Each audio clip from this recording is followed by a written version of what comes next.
Hello and welcome to Chapter 9 in this series of tutorials for Excel beginners.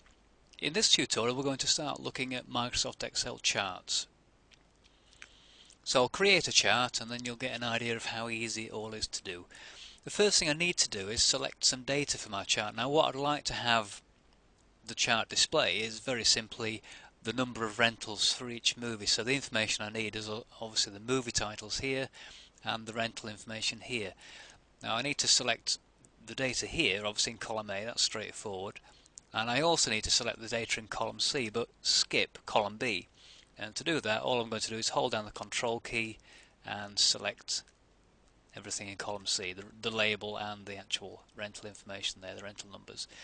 Okay, so I'm happy with that selection there, and once I've done that I can just go to the chart wizard button up here, click on the chart wizard button, just bring that dialog into view.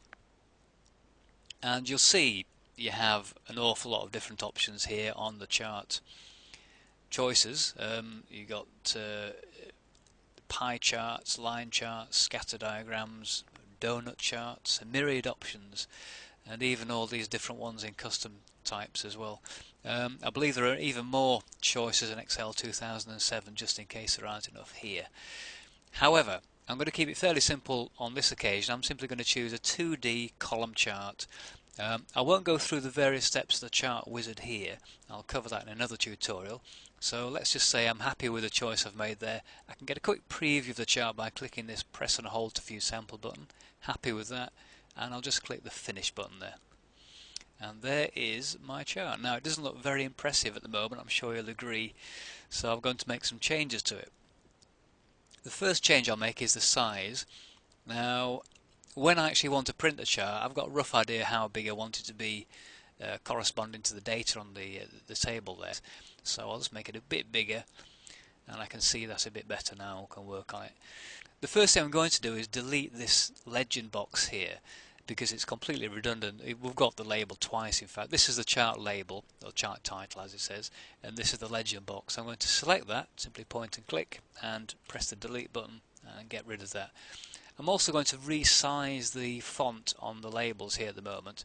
If I click on the category axis which contains the titles there, so select that, you'll see in the font size it says 12 at the moment, so I'm going to click on the drop down box and reduce that to 8. And you'll see straight away it's resized those labels and they look a bit tidier. I'm also going to change the value axis, so click on the numbers there and resize those to 8, and that looks a bit better as well. Now I'm also going to resize the plot area. Now there are two areas to a chart, I should tell you. That you've got the chart area up here, which if you like is the whole area that your chart is encompasses the chart, and then the plot area is the actual useful bit that contains the data and the picture. And what I'm going to do is select the plot area. As you can see, it highlights the plot area by putting the little drag handles around the edge, and I'm going to drag the plot area to the very edges of the chart area just to increase the size there. You see it's also already starting to look a little bit more like a chart. And I'll move that rentals label over to the left there simply by clicking and dragging. I'm going to make that stand out a bit more by making it bold, putting a background on, not red, yellow, that's better, so it stands out a bit more. Okay, I'll also highlight these labels a bit, I'll make them bold, so click the numbers there, bold, click my titles, click B for bold, that stands out a bit better. And I'm also going to change the bars. Now I can change the colours fairly simply by clicking any one of the bars, it highlights them all, and I can just use my colours here in the fill colour palette to select virtually any colour I want. But I can also do a thing called fill effects. Now I won't use the fill colour palette, I'll close that down. Oh, notice my chart, my bars have gone invisible there, which is because I've selected grey I think.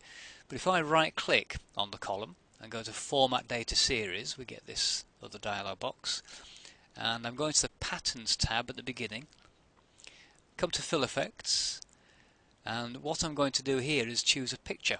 So if I click on Picture, go to Select Picture, and I've got a few pictures here, but what I want is this film strip image, which will be appropriate for my movies charts. Click Insert. On the format here I'm going to select Stack, and you'll see why in a second. There is a stretch option. Now stretch actually stretches the image to the height of the column, but I want it to stack, so the image appears multiple times for each column, as you will see in a second. So I just click OK to say I'm happy with that picture. Click OK one more time, and it puts these little movie strip images onto my column. Now, let's say I don't want my columns to be that skinny, I want them to be a bit chunkier. I can right click again on the series, go to Format Data Series, and this time if you come to the tab that says Options, you'll see what we have is this option that says Gap Width. Now I'm going to reduce the gap width, which is obviously the gap between the columns, to 100.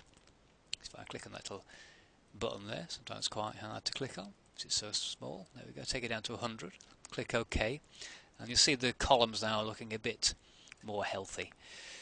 The final thing I'll do here is on the background I'm going to put another picture. So I find my plot area, make sure a little label pops up, click on that, right click, go to Format Plot Area, come to Fill Effects again, come to Picture, select Picture, and this time I'm going to choose one of these Hollywood sign backgrounds.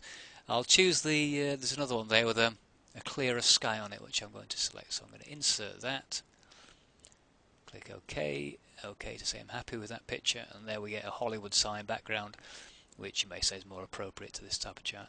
The background, instead of being white, I might want to change that as well. So I can go up here, select my chart area, right click, Format Chart Area, and I'll put a fill effect on, and I'll choose a 2-color effect. And let's say we have this sky blue perhaps, and for colour number 2 we'll choose this sort of light turquoise. Yeah, I know, I'm not artistic, but never mind. We'll choose a diagonal fill, maybe one of these sort of banded ones here. You've got 4 different choices there if you want. I'll let you select your own. However, that'll do for me. Click OK, and we get the sort of light blue background as well for the chart. So you see there in a few clicks really we've managed to improve that chart quite considerably. You can format any of these elements on the chart individually simply by clicking and selecting. Every time you click you're selecting an element of the chart. They're all completely independent. So you have the value axis, you have your category axis, you have your series information, the columns. You can even independently select one of the columns. The way to do that is first of all click to select all the columns, and then click again to select one individual column, and then you can right click and format that one data point in a different way if you want to. So if I change the colour to yellow, click OK, and that then stands out with a different colour. If I don't want to do that, obviously as with anything on Excel you can click the undo button and revert to how it was before. If you want to change the lines or delete the lines, the axes grid lines, you can click the grid lines and press delete, and they're gone. Click undo, I'll bring those back again. But the best thing that I can tell you to keep in mind about creating a chart is that somebody will have to look at the chart and understand it. And the best thing you can do is keep the chart nice and simple, not too complicated, so that when somebody sees that chart they say, yes, I understand what that information is trying, or that chart is trying to tell me. There's one thing I can add here, just one final thing perhaps.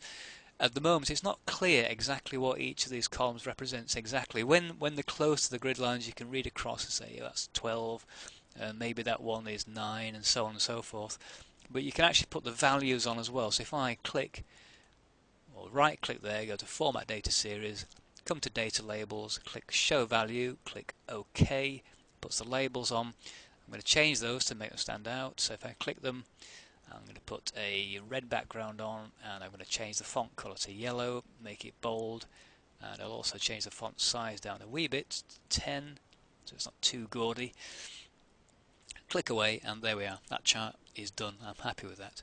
Now if I just zoom out on my spreadsheet to 75%, I'm going to position that chart finally. I'm going to click and drag down so it's below my data. There we go, that's nicely positioned there.